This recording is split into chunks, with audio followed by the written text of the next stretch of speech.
ndabasuje inshuti zanjye mwese, ndagushimiye wafashe umwanya ukaza kuri Innocent ukaza gukurikirana ubutumwa butambukaho. Ni Claudine, nkuko nari nabibasezeranyije ko nzabaha application yabafasha kumedita ijambo ry'Imana. Na application njya nkoresha, na application yamfashije kuva nayimenya, nabashije kugera ku rwego ntari ndiho. Ndayibakundishije rero, ntago ari ukwamamaza kuko nta nubwo nzi uwayikoze, ariko nanjye kuko bayimpaye nanjye nifuje kuyiguha kugira ngo ikugirire akamaro. Ndakangurira cyane urubyiruko mukoreshe amaso yanyu akireba, kuko hari igihe kizagera aya maso dufite areba tukaba dukeneye kwambara rinete, atari kubera uburwayi ahubwo ari kubera ko imyaka irimo yiyongera. Rero ni igihe cyo gukoresha amaso yawe kugira ngo usome ibishoboka, usome Bibiliya, usome ibitabo, usome ama-article abantu b'abahanga banditse kugira ngo bikugirire umumaro. Ndabakunda rero kandi nizera yuko ibyo ndi kubabwira muri buze kubishyira mu bikorwa.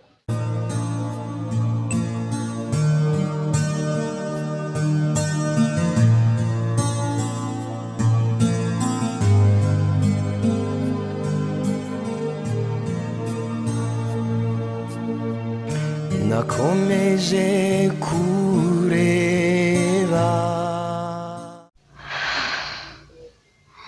Ndashaka rero kubereka uburyo mushobora gukoresha application ya Bible ya YouVersion.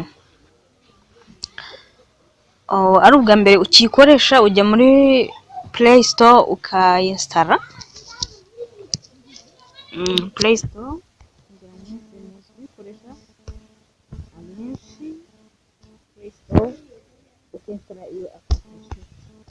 reka tubikore. Urafungura Play Store, nurangiza ujye hano hejuru kuri search wandikemo YouVersion.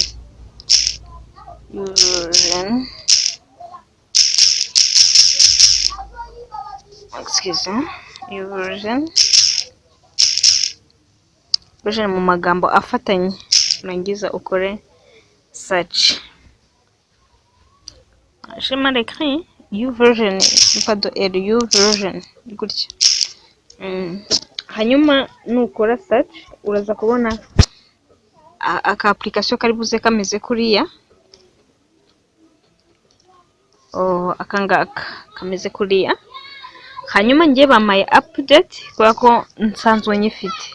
Hanyuma we nimba utayifite baraza kwandikaho telecharge cyangwa download. Hanyuma uguraza gukora processes zo guteshaje, utegereze irangire. Nimara kurangira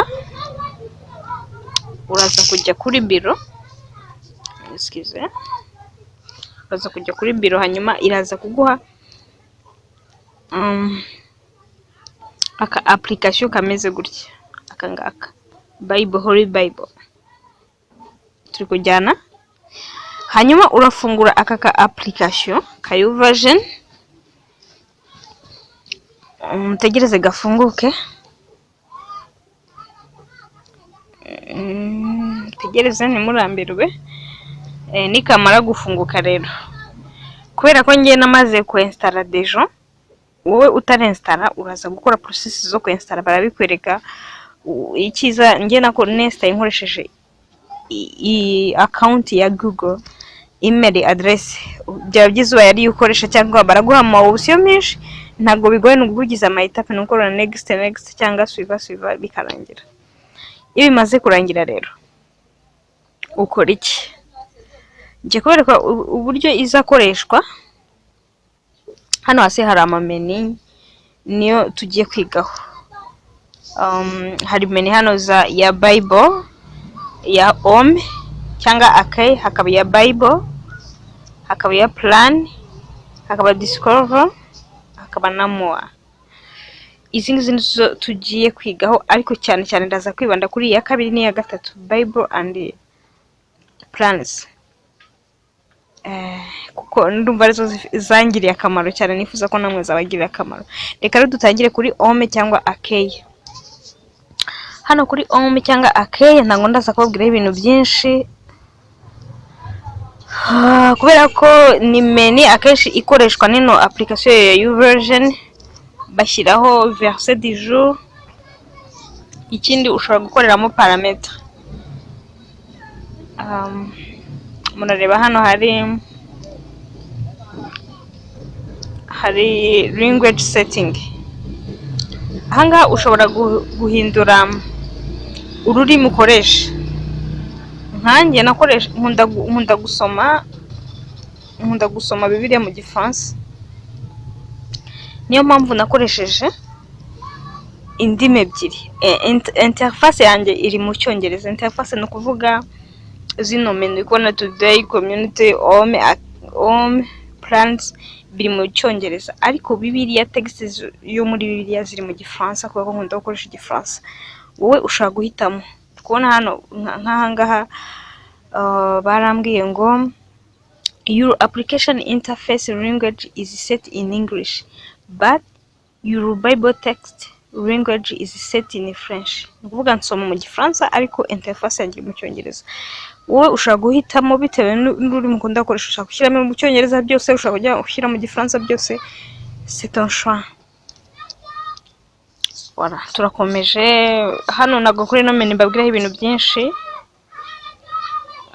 Ushobora gusoma aya nama publicité baba bashyizeho Kid Bible, Bibiliya y'abana, bagenda bashyiramo publicité, ariko aya publicité asaba kuba ufite internet. Reka dukomeze tujye kuri community. Donc hano kuri menu ya home uri kubona hariho menu ya today and community. Muri today niho turangije. Hanyuma muri community, hano muri community ikintu uzakoramo, excusez-moi mutegereje gato, ushobora gupartager iyi Bible ku nshuti zawe. Voilà, add friends, baguha ubushyo yuko ushaka gupartager ku nshuti zawe. Ikindi, iyo uri gusoma Bible hari ukuntu ushobora gusurinya umurongo wahisemo cyangwa ukawushyira mu ibara, hanyuma iyo mirongo yose wagiye uhitamo niyo igenda iza hano. Voilà, iyi ni imirongo nagiye nsurinya. Donc igihe uri gukora meditation, umurongo wahisemo ushaka kuza ukajyamo hano, hanyuma igihe ufite akanya ukaza kwisubiramo ukongera ugasoma. Wow, biba biryoshye. Ndumva kuri menu ya mbere kuri ngiye iby'ingenzi nibyo, ariko uko muzayikoresha, uko mugenda exploiter, muzakuramo ibintu byinshi. Hanyuma reka tujye kuri menu ya kabiri, kuri Bible.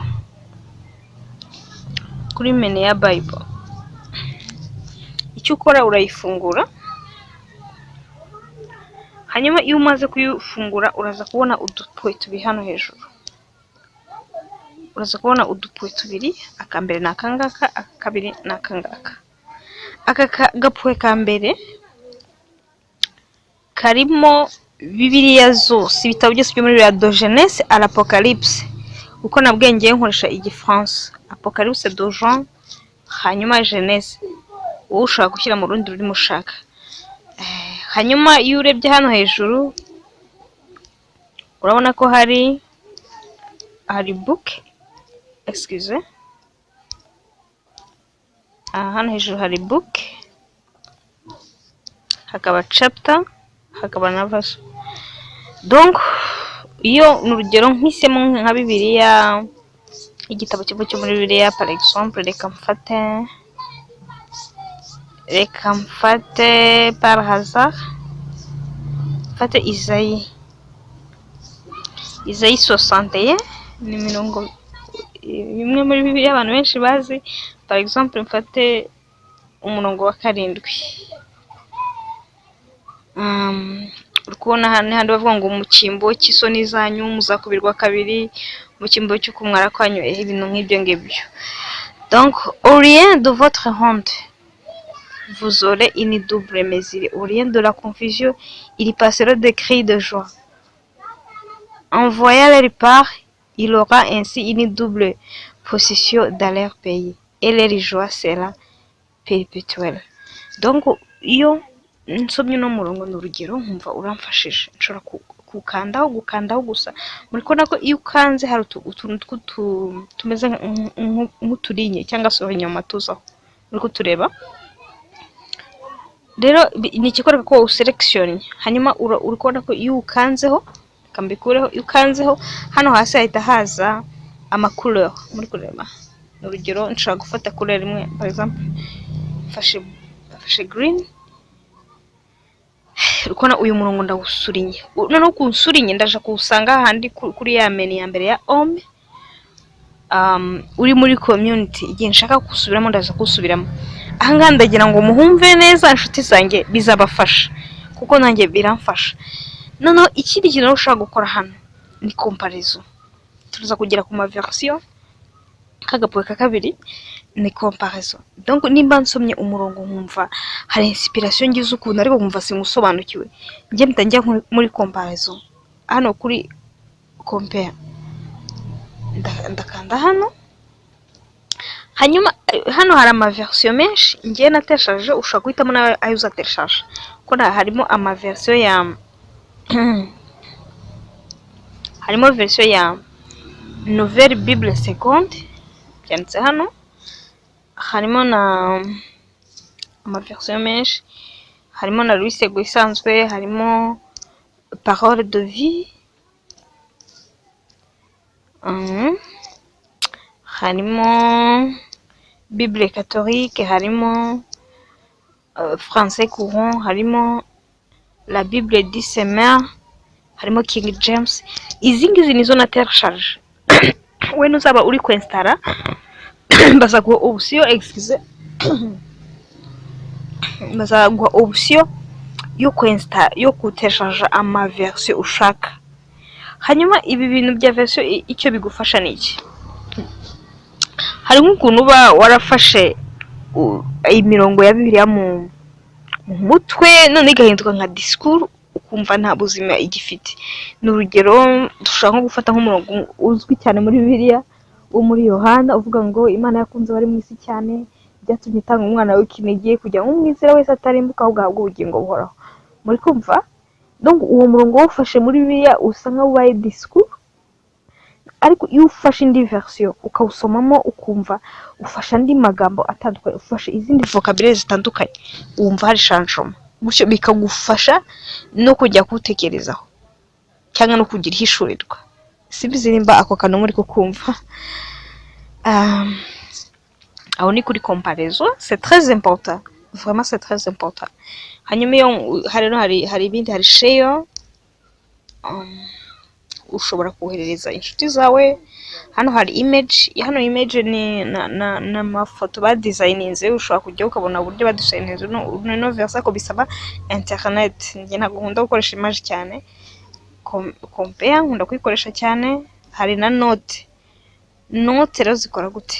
Hari note, hari player, ushobora kwandika isengesho, hari bookmark, hari copy, ushobora gukopya, related, ibintu byinshi. Hano kuri note nkunda kuyikoresha. N'urugero ndakandaho, excuse, kanzata ariho,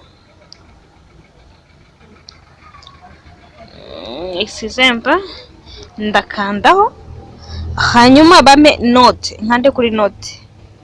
Ni nkanda kuri note baramiki.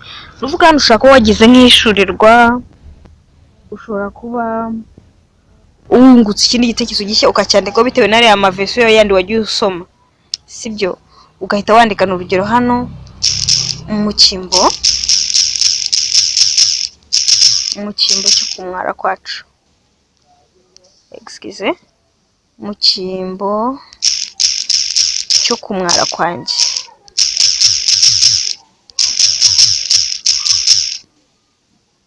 Nzishimira umugabane wanjye, nzishimira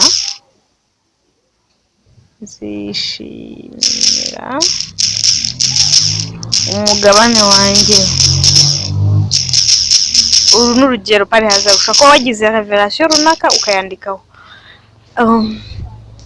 Warangiza ugakora enregistrer. None ibi waregistre uraza kubisanga muri community, kuri home community hano hejuru. Ushaka kugenda uko documentary gutyo. Hanyuma nimba n'urugero wakoze nka meditation mu gitondo, igihe umunsi wose hari n'igihe umuntu atabona umwanya wo gusoma Bibiliya, nimba wicaye utegereje service ahantu ushobora guhita ufungura ukareba za komantere washyizeho ugasoma, wawu, ukongera ukagira ubuzima muri wowe bw'ijambo ry'Imana. Aha, ndumva kuri Bible hano kuri po ya mbere ndumva ibyo bihagije. Ibisigaye uko mugenda musoma mugenda muvumbura ibindi bintu byinshi, harimo ibintu byinshi cyane. Hanyuma aka gapo kandi rero, aka niko karimo ya ma version nababwiraga. Harimo version ya Darby, izi nizo nge nateshaje, muri ko hano hagiye hari koshe, ahantu hagiye hari checked, muri kureba utu nagiye nkosha njyewe, ubwo nizo nagiye ntereshaje. Uko utereshaje baragakosha, harimo ama version menshi. Uri kureba par exemple nk'iyi ngiyi ya nouvelle édition de Genève, ntabwo iyi nayitereshaje, ako ushatse wowe urayitereshaje. Iyi ntabwo itereshaje, iyi ntabwo itereshaje, izi zose zigiye ziriho download ntabwo zitereshaje. Ariko izi zigiye ziri koshe, excuse, izi zigiye ziri koshe, izi zitereshaje. Rero nuvuga iyo umaze kwestara ujya hano muri version ukagenda uteshaje, ugahitamo izo uteshaje, hari zigiye ziri populaire ukagenda uteshaje kugira ngo bizagufashe kuzikoresha. Si ngombwa kuziteshaje zose, ushobora guteshaje nkeya. Okay, ndumva rero twajya kuri po ikurikiyeho, po ya plan très important, nshuti zanjye, très important. Iyi point iyi version, iyi menu ya plan urayifungura, hanyuma baraza kuguha udupoye tubiri hara hejuru. hari ingiyi ya my plans, nkuko nabwiye interface yanjye mu cyongereza ariko bible zanjye ziri mu gifaransa. Hanyuma hari na found plans, bitandukanye rero. Nuvuga hano kuri my plans bagenda baguha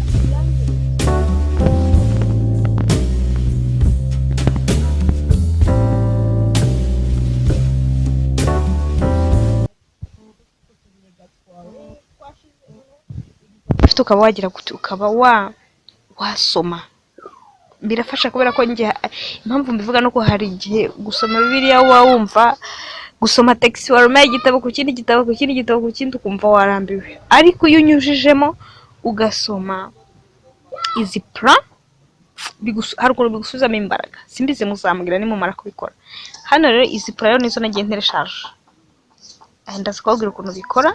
Reka tujye kuri iyi po ya kabiri ya found plans cyangwa chercher le point. Murategereza gatoya, umva harimo ibintu byinshi. Uri kubona nka hano amour, garzo, la colère, l'espérance, le peur, la paix, le stress. Donc simbizi, sinzi ikintu waba urinterese. N'urugero ushaka kubyuka wumva ufite umujinya, urunuka tigeze uyu mujinya nawe urwanya gute? Ni gute nahangana n'uyu mujinya? Uri kubona nka hano la colère, umujinya. Ushaka gufungura hano kuri la colère,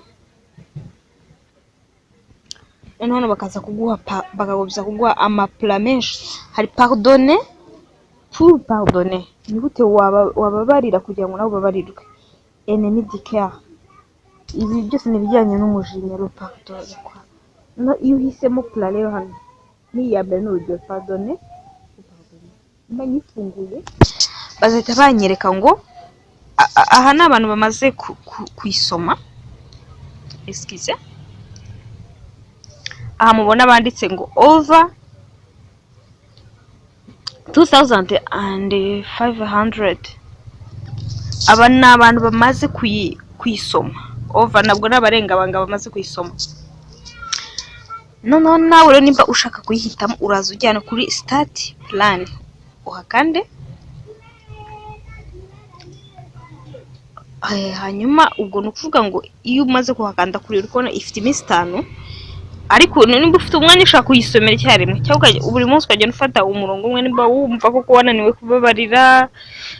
Atukandi ndayibakundisha kuko abantu bayanditse n'abantu bafite umwuka w'Imana. Iyi Bibiliya yagiye ifasha cyane. noneho ubwo irahita ijya hahandi muri my plans ku buryo ushobora kuyisoma udafite internet, ukagaruka. Nanagiye kuri La Couleur, hano harimo amapula menshi cyane. Ni urugero nshobora no kuba ntari kuyireba hano, ushobora no gukoresha aka gapwe aka ngaka, excuse, ushobora gukoresha aha ngaha.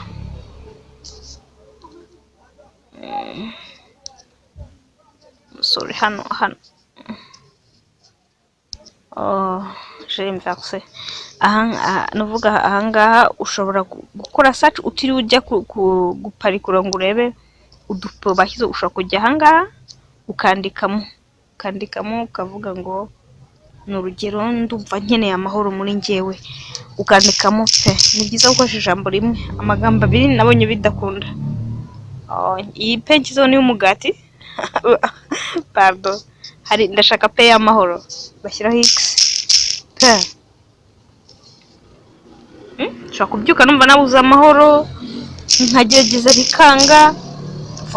Nshaka gushaka hano amahoro. Umuntu abona amahoro gute? Bayavugaho iki? Hanyuma iyo ukanze hano muri kona hano hejuru hajya hari utumeni all bible plans. Donc amahoro nshaka nari muri plan, ubona ko plan iri selection. Hanyuma hano bavuga ngo artisan du paix, trouver la paix, être artisan de la paix de Dieu. Ok, je vais choisir ça, trouver la paix. Bahizo pour pendant 10 jours. Trouver la paix. Ngiye guhitamo iyi ngiyi. Icyo ukora ni iki? Urazuye kandeho. Hano barakubwira ngo imaze gusomwa n'abantu barenga 1 million. Uri kureba? Kuko abantu bose babuze amahoro. Voilà, uraza kujya hano urebe aba nibo bantu bamaze kuyisoma barenga bariya. Hanyuma ninjya kwitayana njya hano kuri stats plan. Ibi iki kintu ndi gukora ndimo ndazibika, ntago ndi kuzisoma, nzafite umwanya nzisome kuko nabonye internet mfite utumega, reka nziterashaje nzibike, hanyuma igihe nzabona umwanya nzazisome. Voilà, iminsi 17. Ubwo buri munsi ushobora gufata igaburo ryawe. Voilà, nawe ugiye gusoma rero ujyana kuri devotion, uko nabwiye njye mu Gifaransa. Ni urugero la base de toute la paix, ugasoma antuka barashyize ama exhortation meza vraiment, urasoma. Hanyuma iyo urangije akangako ujya hano kuri next, aka kantu ka next, excuse, hari next. Nuvuga nayije gusoma bino mpita nkanda hano kuri next. Ikurikiye bari verse biblique bashyizeho ugasoma. Nimba ushaka gukora comparison nkako kuri nabiberetse, ugakanda ugakora comparison cyangwa ukayisurinya gutyo. Hanyuma aka kavi nuvuga ko umunsi uburangiye. Iyo ukaza no vi nuvuga ibyo bateguye ku munsi babirangiye. Ninkanda no kuri vi, umunsi ndaba nkurangije nkande, barita bambaza ngo would you like to set up a day reminder for the plan. Aha ni nkora add, nuvuga buri munsi nzajya mbona message nyereka ko ndi gusoma ya pro, izagiza muri telefone. Cyangwa nshaka gukora not now, uko ubishaka. Ushatse wakora add kugira ngo bajye bakwibutsa. Uriko no ku munsi wa mbere bawuviviye deja. Ntago nabisomye ariko donc nuko nashaka kubereka. Uko nako umunsi wa mbere hano baviviye, uvuga ko namaze kusoma. Umunsi nanjye ku kabiri. Gutyo. Nuvuga ninza hano nkaza muri my plans, ngora back my plans, ndaza gusanga yama plan agiye nshaka yajemo hano muri my plans, ku buryo nshobora kuyakoresha ntafite internet. Muri kureba ngiyi hano iya mbere, trouver la paix, pardonner pour être pardonné. Ushaka kuyasoma ntafite internet. Wow, ndumva kuri plan ari ibyo ngibyo. Vraiment ndayibakundishije, mana yanjye yansubijemo imbaraga, yamfashije gusoma Bible yo nacitse intege. Hari ukuntu mba numva hari ukuntu uba wumva uri muri leta ukeneye ikintu utazwi n'uri bukibone.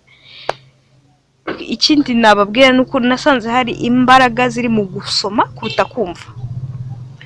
Ndabisobanura gute? Ushaka kumva n'urugero predikasiyo iri video cyangwa iri audio, nasanze bitandukanye cyane nuko ushobora gusoma. Nshobora kwandika ibintu cyangwa nkabivuga nkavuga discours, biratandukanye cyane nuko nabyandika. Simbizi, muzambwira nimba hari abandi bigeze babibona. Niyo mpamvu abantu bake bakundaga gusoma harimo imbaraga.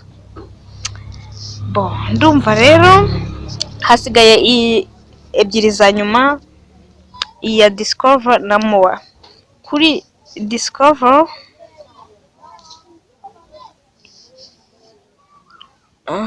I'm sorry, kuri Discover muraza ntago harimo ibintu byinshi, muraza kuhasanga uburyo ushobora gukora research. N'urugero Discover, reka tugerageze kubyapurika. Ushobora n'urugero kuba ushaka umurongo uri muri Bibiliya utazi ahantu uri, gusa Discover ikorana na internet. Udafite internet ntabwo ikunda. N'urugero nshobora kuba nshaka kafate ijambo par hasard, ndashaka nk'umurongo. N'urugero handi au commencement c'était la parole était Dieu. Mbere hariho jambo yari Imana, ntabwo nzaho biri. Nshaka gukoresha parole, ijambo riri muri wa murongo, ugakora hano ukaryandikamo, wagize ugakora search cyangwa recherche. Murareba, voilà, ngiri rizamo au commencement la parole existait déjà. Biterwa n'amaversion uko nababwiye. Uriko hano bayimpaye muri Jean 1:1 muri version ya parole de vie. Voilà, nkahita mbona ahantu umurongo uri, nshaka guhita mfungura nkahita njya muri Bibiliya. Voilà, muri Jean 1:1. Muri kureba que c'est très riche vraiment.